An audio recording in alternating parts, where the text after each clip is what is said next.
You know, for a country that is just a giant LA, you'd think we'd be a little more concerned about climate change, but we're not. And I think it's because, unlike LA, the only minor celebrity whose house is burned down is mine. And let's be honest, even I think that's kind of funny. But as has been shown in election after election for about 20 years now, we don't. We say we do, but in usual Australian style, saying I'm concerned is enough. You're going to follow up on each party's record on delivering results? Nah. Why? Surfing. Are you high? Yeah. Alright, fine. I'll sum up each party's record on climate change, but you know, I'd like to go surfing for once. Oh, come on, Jordies, be honest, you wouldn't. Yeah.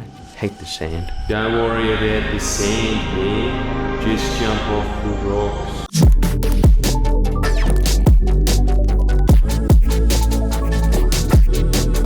Can you guess where I am? Put it in the comments. And also know that I'm doing a show at Port Macquarie. See you there.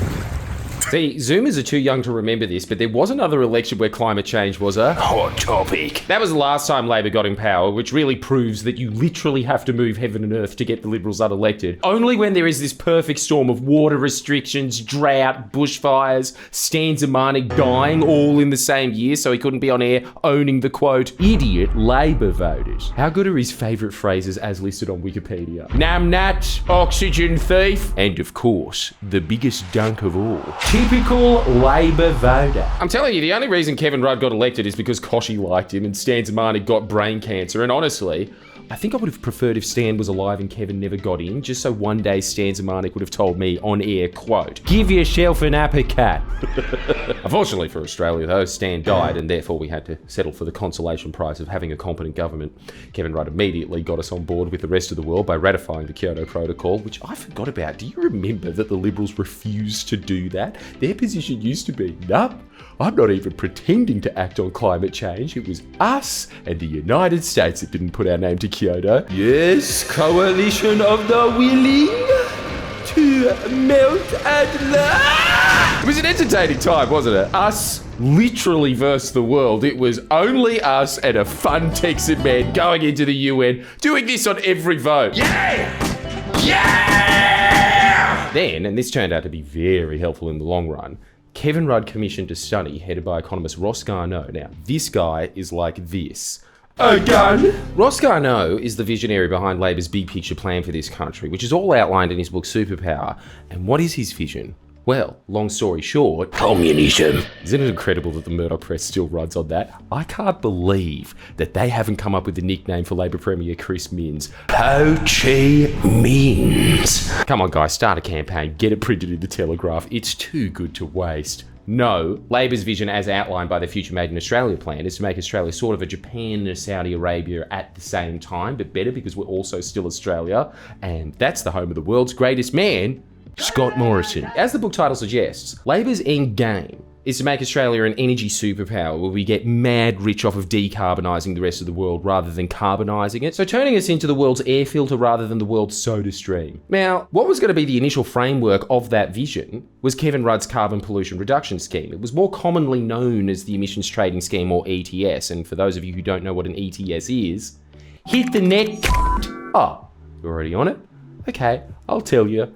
Only because you not bothering to do basic reading is what keeps us in business. The ETS was basically telling industries, this is how much carbon you're allowed to emit. If you want to emit more than that, you gotta suck my dick. Oh, sorry, that was if Kevin Rudd wasn't running Oz, but was in Oz. No, if you emitted more, you would have had to buy permits from another industry that emitted less than their limit, which means that those that emitted less could sell their extra permits for cold hard cash. And you know what that means, you dumb pieces of shit? That means you've created a system that incentivizes companies to figure out how to reduce their emissions. And you know what that means, you mouth-breathing fucks? That would have eventually led to an entire new industry whose business model is figuring out how to reduce emissions, meaning you are subtly gearing the entire economy, i.e., all the wealth of a powerful, rich, first world nation to fighting climate change. Damn. Deep. I mean, not as deep as the towering intellectualism of Patrick Bet-David, but how can you compare a colossus to a mere man? Now, you have to understand that this is the standard playbook of Labor. If you want to know what is the real point of this party, instead of the usual lazy internet swill of, they are, corrupt. Any evidence for that? How can there be when you're hiding the evidence still? Oh, okay, so you want me to invent evidence to satiate your dumb as shit preconceptions. Yeah. Average concerned citizen. If you want to understand the basic motivation behind all their policies, well, to quote Gough Whitlam, it's time. They know that whenever they're elected, it's a miracle, and as soon as they're in, as we saw from the Christmas mining video, the oligarchy of Australia starts literally whinging. They're not letting us wipe out a species of snake. Protect a dangerous grey sea snake, a snake capable of killing us. I'm sorry, that actually happened. I tried to think of a joke to put there, but nothing's going to top that. She seriously thinks she's doing humanity a favour because it's venomous. We got to make that a shirt. Give us some suggestions. But Keating summed up the motivations of the major parties well when he said, Labor creates markets, the Liberals create monopolies. In the very short time frame Labor has, they try to change what big business is because that changes the economy. And when you change the economy, even when you're out of power, which is 70% of the time for Labor, society's problems are just naturally being addressed because they're now financially incentivized to do so. The proof of this strategy working really is superannuation. Think about what a huge idea that was. It's making all of the working class part of the investment class. That is the first time in the history of humanity that has ever happened, except of course Atlantis, which turns out it was real. It's just that it now goes by the name of Lismore. But as a result, you know how much super funds are now collectively worth? $4 trillion.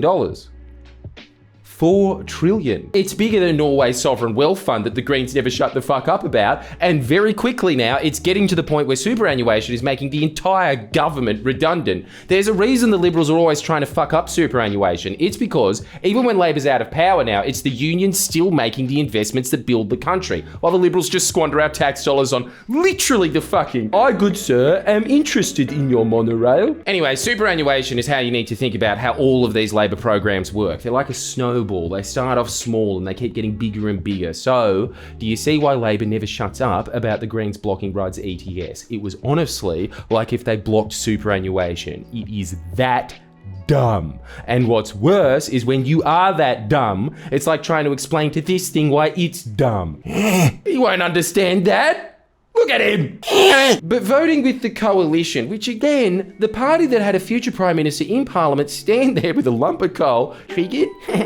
You triggered? Not surprising at all that they'd vote to block it. But the Greens? This truly was a pivotal moment for them. This is where they came up with all their classic hits, the ones we all came to know and love, like It's Not Good Enough, claiming that Labor's target of cutting emissions by 5% by 2020 wasn't even the bare, come on guys, you know the word, minimum. And of course, would it even be a Greens greatest hits album without their all-time favourite of comparing us to countries that have completely different economies and saying, but X has committed to already like 20% cuts. It's perfect for the whole family. If it wasn't for the fact that the Greens family unit usually has one kid in it and the kid hates them. But you remember, the Greens' major quote-unquote substantive point for blocking Kevin Rudd's ETS was throwing a tantrum about how a 5% cut in emissions by 2020 was worse than nothing. Worse, because it was locking in failure or whatever, my dude. We'll get back to that, but first I have to show you a picture of the best show of all time. Oh, what is it? Of course, they try and gloss over that Rudd's agreement was that if the world committed to higher cuts, then Australia would then increase its carbon reduction target from 5% to 25%. They dismissively hand-wave that away as being a hypothetical cut, and, if I'm being honest, that is their best argument. As if you're going down that line of thinking, me having lunch tomorrow is a hypothetical. Technically, everything in the future is hypothetical. So this party of philosophy majors really showing their higher education qualifications to own us there. What we know now, though, is that the conditions for that cut wouldn't be met in Copenhagen, but they were met in subsequent climate talks. So really what the Greens blocked was a 25% cut in emissions 5 years ago, and they still think they were right to do it. The reason they think they're right to do it is because the Greens represent a section of society known as shitheads. Inner city types who think they're morally superior and smarter than everyone. After all, they like indie films. And so to insulate their voters from the fact that no, they're factually not better and smarter than everyone, clearly they've created a cocoon of lies that their supporters chant to themselves to keep up this cult-like faith in themselves. All the hymns are written on their website, you can go look at them yourself. Such as, according to Treasury modelling under the CPRS, there would have been no reduction in emissions for 25 years. See, this isn't a bug. This is a feature of the Greens. They did exactly this in the HAF debate multiple times. There's such a little amount of brainpower in their entire movement that they proudly publish evidence that completely contradicts them on their own website, proudly advertising it as evidence for their argument. You see what I mean when I say that you can't explain to these people how stupid they are? Look at what they're saying. As usual, it's not remotely true. The Treasury modelling showed that reductions in emissions would have started almost fucking instantly. These are the people that around 15% of the population want with the deciding vote on everything, mind you. The guys that can't even read basic graphs. Yeah, I'm sick of all these bean counters that know how to read things. It's time for a party of not action. They block all action. It locked in emissions targets that failed the science. See guys, that's how you lie. Don't provide a source that proves you wrong. Just make completely baseless claims and hope no one asks any follow-up questions. At least then it's just dishonest rather than dishonest and embarrassing. It's also better than this one they try to pull, which is just purely infuriating, perpetuating this lie that Kevin Rudd's own climate change advisor warned it could be better to go back to the drawing board. I've noticed this about independents, the Greens, the new media bozos that support them. They pull this one all the time. This is their "my leg, she hurts us so bad." They pulled it on housing, donations, reform. They get an expert, and because they're an expert, they're going to have issues with literally everything ever. Do you think that if you dragged an architect through the Sydney Opera House, they'd say, "It's perfect"? Yeah, no notes? None. Of course they'd have notes. It's a human structure. Everything has issues except, of course, R. Kelly. The point is, they constantly ignore the key point, which is the very experts they're quoting say it should be passed. And they just ignore that part? Here's what Ross Garnaut really said, quote, "Today Extra is the best show ever." But he also said, "As thoughtful citizens, let us all recognise that it is important soon to introduce a price on carbon, that the contemporary political environment makes that difficult in any form, that an imperfect ETS is better than delay, and be ready to support the government if it is bold enough to seek dissolution of both houses on this issue at an early date." In fact, if you want to know how bureaucrats really felt about the Greens destroying the price on carbon, the Secretary of the Department of Climate Change summed it up well when he said, "For a party that is validly committed to acting on climate change, to actually tear down what was put in front of them, I think is unconscionable." Oh, I wonder why they don't highlight that climate advisor on their website. Wouldn't it be hilarious if they also linked? See, even the Department of Climate Change thinks we're awesome. Back to Garnaut though, why did he say that that was the best available policy? To get anything done in a democracy, especially when you're trying to fundamentally change the economy. You need to have a broad consensus amongst a bunch of bodies to have any chance at all of keeping it in place. Rudd had that broad consensus. Industry groups, business groups, unions, social services, environmental groups, he even had half the fucking Liberal Party on board. How long do you think he's going to keep that coalition of the willing cobbled together? A nanosecond? This is what people don't understand. In politics, you usually only have a teeny little window to do things. Otherwise, it shuts forever. As proven by what happened next, which we'll get to, but the Greens still glorifying themselves for shutting that window, thumbing their nose at that level of cooperation with obvious lies like, "That's all Labor was going to do." Honestly, like if they were around in the 50s and Robert Menzies announced, "We're building Highway 1, a highway around all Her Majesty's great lands." Okay, so we're blocking this? You need more than one highway, my dude. Yeah, we know. What? How the fuck do you have the deciding vote on anything, you freak weirdos? It gave a false impression it was going to actually do something. It's truly astonishing reading a Greens pamphlet. You feel like you're reading the manifesto of a mum in an insane asylum that drowned her kids. It's all defensive fantasizing. All of it.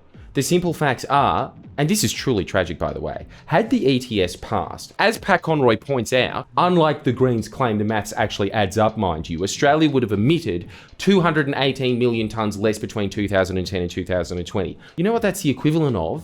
That's like if no one in Australia drove a car for 5 of those 10 years, which means even the Liberals' fear-mongering claims about Labor's climate policy are more accurate than the Greens' fear-mongering, as at least they correctly identified Labor's secret agenda of taking your car off the road. Now look, honestly, if the Greens said, "Yeah, we fucked up, we're not going to do that again," I could accept that. But that's not the lesson they took from this. This became their blueprint from there on out. They learned that blocking things your base purports to care about doesn't electorally punish you at all. In fact, if you utter these magic words, "It's not good enough," and then get nothing done, your base will think, Yeah, that isn't good enough for me. I'm definitely not a difficult customer in a cafe. I think Kevin Rudd summed it up well when he said the Greens blocking the ETS was purely a political strategy employed by the Greens to win the votes of left-leaning Labor voters by making Labor seem weak on climate change. That was all. That's why instead of having a decade of innovations being invented to combat climate change, we instead had a decade of dumping more and more public money into fossil fuels, even if, like they claimed, it was only a 5% reduction in emissions. We could have been here, but they traded that in for their vote to be boop. You couldn't be more selfish and malevolent if you tried. And if you think that assessment's too one-sided, you know who agrees with Kevin Rudd's summation of the Greens' intentions? The Greens. In the book Whitlam's Children, Tim Hollow, former Greens media and communications whiz, stated, quote, "The vast majority of the environmental movement was passionately set against this legislation. I could talk about how spurious that claim was for an hour, but we'll move on. So the idea that the Greens could turn around and support that legislation at the 11th and a half hour simply to get it through Parliament, people talk about the CPRS being a Meg Lee's Democrats moment. But it's completely the opposite. If the Greens turned around and supported that, our base would have gone." How the fuck can anyone possibly think they're morally superior for voting for these opportunistic ferrets after reading that? This is honestly astonishing, how the only function of one of the largest parties in Parliament is to deliberately torpedo national progress for self-advancement and not even be smart about it. They constantly say the quiet part loud. This is exactly like when Longhead unbelievably gave away the completely self-serving game of blocking housing being built for domestic violence victims. Again, genuinely talked about among their base as this big W because keeping battered women homeless gave off this false impression that, look guys, Labor's not doing anything about public housing. This is a Green admitting that the Greens thought that giving us a decade of Tory rule, permanently poisoning politics in this country by making a consensus on anything virtually impossible, stunting Australia's economy and potential as a leader in the global energy transition, that was all a fair price to pay. So that Fitzroy fuckwits thought about them. Yeah, fight the power. There any bags left? And now their argument, after all this damage, after their lies no longer affect anyone bar the indoctrinated, they turn around, as one of their monkeys in Crikey so ineloquently stated, remember Pew Boy? This is him now. Fuck me. He's literally gotten fat off of writing tweets masquerading as articles. How obnoxious is this headline? The Greens blocking the CPRS lives forever in Labor's head. This is all they've got now. That was ages ago. You're still mad about it? Fuck you. Anyway, the election rolls by. Everyone's forgotten about climate change because they went to the beach once and... Oh, I didn't get a sunburn this time. Problem solved. Labor's forced in a minority government. Gillard stupidly agrees to pass the Clean Energy Act that imposed a fixed price on carbon. So unlike Kevin Rudd's emissions trading scheme, you weren't allowing business to make money off reducing their emissions. Instead, you are now punishing them for emitting. Of course they're going to hate that. There goes your constituency that Rudd carefully stitched together immediately, forever. Of course, that had no chance of sticking around long term. It immediately became the central focus of the Liberal scare campaign. The majority of Australians hated it, but the Greens loved it. And that's all that matters. Especially in a democracy. Remember how the Greens' main argument against voting for Rudd's plan was that it only reduced emissions by 5%? Well, now that the Greens can take credit for the carbon tax, as they're in minority government now, guess what? It's the biggest cosmic joke of all. The carbon tax was legislated to reduce emissions by 5%. The exact figure the Greens were screaming about how it was locking in failure and was only pretending to do something when really it wasn't doing anything at all. As soon as they could claim credit for it, it's, quote, a much better outcome.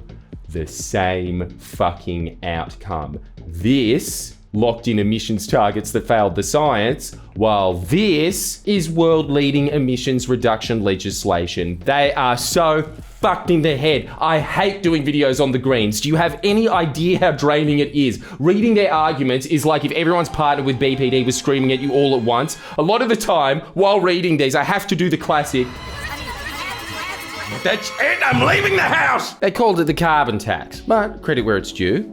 The Greens wrote a whole paragraph that wasn't total bullshit, so that's putting the progress thing progressive. Pollution went down when the carbon price was in force, and in spite of conservative fear-mongering, the sky didn't fall in. Carbon emissions did drop considerably in Australia after the bill had passed, as they would have under Rudd's. But you know what the difference between these two were?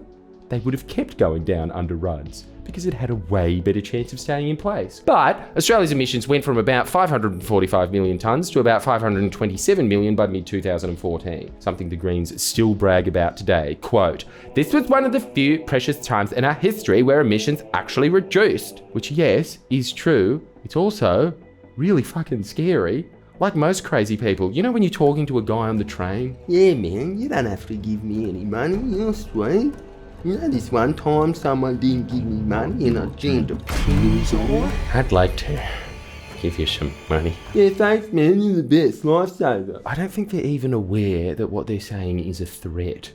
This is the Greens essentially admitting that unless they get to personally take credit for a drop in emissions, they will deliberately keep the pedal on the accelerator until you say, Okay, it was all your idea and only you care about the environment. Yay! Now I get to write the truth. Let's look at the price they were perfectly happy to pay for that sociopathic talking point that only they were able to deliver a price on carbon. Their carbon tax is the reason we had a decade of Tory rule. It was the reason Labor was booted out of office. It was the central focus of Abbott's strategy for the election, framing it as a tax that would increase the cost of living for the average Australian. A cynical campaign was launched by the Liberal Party and the Murdoch press. They did the whole, it's going to cause inflation to run wild. It didn't. Inflation, when the Clean Energy Act was enforced, largely stayed within the Reserve Bank's target limits. Woolworths even confirmed that out of the 40,000 products they had offered at the time, the carbon tax pricing scheme was only going to affect a grand total of, wait for it, 5 products. Which, on hearing these disturbing figures, good thing the tax was axed. Sky News talking head and living screen painting Peter Credlin, who was Abbott's chief of staff and, maybe Abbott's chief of personal staff, in 2017 admitted that they completely lied about Gillard's broken promise of no carbon tax. She conceded that the scheme wasn't a tax at all. They just stuck with the line as part of a game of brutal retail politics, in her words, which again proves the old adage that in politics, there's the Labor Party and the rest of them. None of the others give a fuck at all about the direction of this country. The Greens and the Liberals frequently publicly admit that this is all just a fucking game of musical chairs to them, but credit to Credlin, it was so successful that even I say carbon tax to this very day. Every time I think about changing my wording, it's easier. Anyway, the Liberals got in, immediately got the carbon tax, triggered green tax, and emissions started rising and continued to rise for the next decade as the coalition deliberately did fuck nothing. This is the actual, factual legacy of the quote-unquote Greens-led package that included a price on carbon that worked to reduce emissions. Rising emissions? A government elected on their only advertised accomplishment ever, getting a government elected that allowed Brazilian-level land clearing, overfishing and water theft, and the idea of a price on carbon permanently in tatters. Oh, your crown to your kingdom over ashes. May it forever reign supreme in your own heads. You know what's a massive understated success story of Australia? The States. Because they're usually Labor-led. They've been picking up the slack of a federal government mostly dominated by whatever this is. Isn't it insane how many Liberals are visibly evil and terrifying? I forgot this, but when I was reading Bob Carr's book, he reminded me that this unit was the first man on Earth to implement an emissions trading scheme. Anywhere in the world. It's true testament to how Bob Carr was a wasted premier. He really should have been a prime minister, because I'll say that again. He passed the world's first emissions trading scheme. That's the legacy of Labor on this issue. As usual, world leading. You want some more examples of Labor leading the world? No, because you're just going to write, shill. Fuck you, I'm saying it anyway. Labor's stronghold South Australia was one of the first precincts on Earth to have renewable energy as its primary source of power. One of the first to deliver entire zero-carbon suburbs. First in the world to link up renewable power with batteries and forever shut that stupid argument up of what happens when the wind stops blowing. Oh wait, sorry, they'll never stop blowing wind up that one. But do you remember when Elon Musk was cool, or at the very least didn't actively make the world focus on how much of a spurg he is? Remember when he offered to build South Australia a battery storage system to stabilise the energy grid within 100 days? And he did it. He fucking did it. As such, South Australia was beating world leaders like Denmark in its renewable energy transition, even when the Liberals were briefly elected for a nanosecond. Do you remember this, man? Me either. But He didn't roll back the march to a fully renewable energy grid. In fact, he increased the commitment to 75% renewables by 2025 and 2018. And they met their target 2 years early. And then in 2024, the new Labor Malinowskis government rolled out a 100% renewable energy target by 2027. You see? This is what happens when you, as the kids say, let Labor cook. You think there wasn't Greens in Adelaide screaming the exact same shit they were in Canberra of, it's not good enough, milk toast. Leading the world is milk toast. South Australia was wise enough not to give crazy people the deciding vote on everything, and as a result, this is the result. This is what happens when you routinely elect majority Labor governments, and dare I say it, majority Liberal governments. Why do I say majority Liberal? Because this propaganda endlessly spouted by whinge merchants in the traditional and new press that we need a minority government. You've had a minority government most of your life. There's a reason it's called the coalition. To form government, the Liberals have to let this tumour drain its free market chi with the biggest concessions and handouts of any party in Australia's history. And, as is proven in Tasmania and South Australia, who have Liberal governments that don't need their own fucking barnacle Joyce, they are way less sociopathic. I mean, I wouldn't vote for them. Spitting in the face of public servants and blue-collar workers isn't exactly my thing, but they're not literally as bad as Bolsonaro because they don't have to listen to a bunch of literal fucking cowboys. And when I say that, people say, no, not that kind of minority government. The minority government that I like, that's the good minority government. Everyone who's thinking, we need a minority government, has a different idea in their head of what that minority government is. So take it away, Stan. Give yourself an uppercut. It's astonishing to me that the usual enlightened opinion you hear regurgitated by losers on Reddit is minority government makes sure that the majors aren't doing deals with special interest. What do you think a minority party is? It's special interest. Stan, Namnatch, your grand wizard chess strategy, totally not fed to you by think tanks and press outlets who have a vested interest in seeing minority governments elected, by the way, is to bake special interest right into the government. The reason they're minor is because they represent the views of a minor portion of the population. What people are saying when they want a minority government is, I'm so fucking important that I want my very uneducated, mostly culturally driven worldview unfairly steering decisions that are supposed to be made in the interest of the rest of society to instead personally reflect what gives me warm fuzzies. That's what happened with the ETS. That's why in this electoral cycle, we had major donation reforms, housing, migration reform, and the Environmental Protection Agency blocked. Because of this so-called utopic minority government realising that if they block all progress, their detestable voting base somehow thinks that's progress. Never occurring to any of these voters once that the reason a majority party is major is because they're cobbling together a bunch of adults who, don't agree on the entire platform, but are mature enough to understand that to get anything done, you need to cooperate and come to some sort of compromise with other mature adults. No, they're way smarter and better than these sheeple. They've got it all figured out, voting for parties whose platform literally contradicts itself on its own fucking page. They're the truly enlightened ones. Even though those voters clearly aren't voting on record or logic or minor details like actual real-world results. And you know how I know? Look at this. Australians don't know how far the energy transition has come. Quote, just 8% of Australians know how much solar and wind energy is already built into the national electricity grid. 8%. They can't all be Greens voters.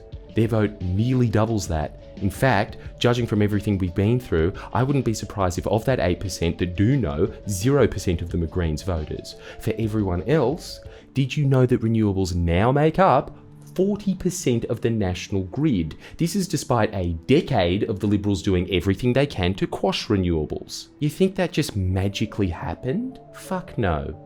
That's the result of the current Labor government approving more renewable projects in 2 years than the Liberals did in a decade. We're talking enough juice to power 8 million homes. They're also on track to meet their target of a 43% reduction in emissions, which is fucking insane, seeing as everything we've just explained is what Labor inherited. They also are trying to gear the entire economy around reducing carbon emissions, not just for Australia this time, but the entire world. That is exactly what the Future Made in Australia plan is all about. And no one gives a fuck.